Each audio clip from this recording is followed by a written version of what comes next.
किती वेळ झाला फुटून ते मलाच म्हणलं होतं बाहेर गुद मारून गेला वरून पिलू बाहेर निघाले. हा ते पाठीमागलं पिलू ह्या मोठ्या पिल्यापेक्षा आणि पिलू बी मोठं आहे ना. ते पिलू मोठं झालं. त्याचे पाय आले होते पण ती मागून मुंडकं आलं ती तेच बोललं. तेच ओढून घेतलं पुन्हा मुंडकं. काहीतरी पुण्य असेल तुमचं तेव्हा ते पिलू जिवंत राहिलं म्हणायचं मधात. कारण मला सुद्धा वाटलं होतं पिलू मेलं एवढं गोल फिरलेलं होतं मधात. हा पिलू खूप मधात गोल फिरलेलं होतं. ते त्याची मान आहे का ते त्याच्या पोटामध्ये गेलेली होती आणि जे पाय ओढले होते का असे म्हणजे मान पोटात आणि पाय असे बाहेर ओढले होते तुम्ही आणि ते मान तसं राहिलं पोटामध्ये. नव्हते पाय. ते तसेच आले होते बाहेरच. तसे चालते हे पिल्याचे मुळं थोडे लांबले पुढं खाली. किती वेताची ही? दुसरी ना अच्छा ते पहिलं पिलू होते. शिळी बिले मोठी बरं.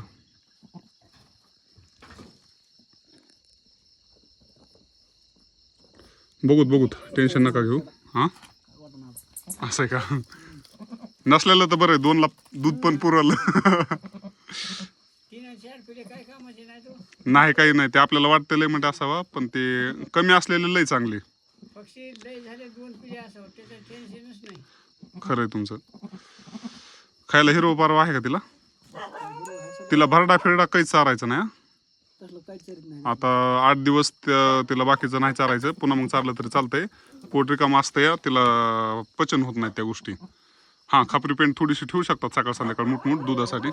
नाही चारा खापरी पेंडी नाही का ते सुटवड्यासारखं काम करते. त्याचं जे मायांगाला मदत जे झालेलं असतं जखमा ते भरून काढते. पण 2 किलो पेंड आणायला किती लागेल तुम्हाला? 100 रुपये 150 रुपये जातील तुमचे. पण ते तिच्या शरीराला चांगलं राहील. 100% आणा तुम्ही खापरी पेंड. मुठमुठ ठेवा जास्त नाही. ते जखम भरून आली का लवकर दुधाला चांगलं राहते. पुढे चलून माझा व्यवस्थित येते राहते. नैसर्गिक उपाय करायचा घरच्या घरी.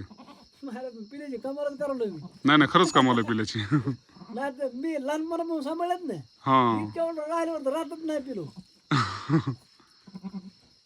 बाहेर मी पण लय सोडवले पण पहिले पिलो आलंय पुन्हा मधातलं पिलो तेवढं तुमचं झालंय तरी जिवंत आहे म्हणजे देवाची लीला म्हणायची त्याला. मुंडकं बाहेर आलं आणि वरडायला लागले. हो ना.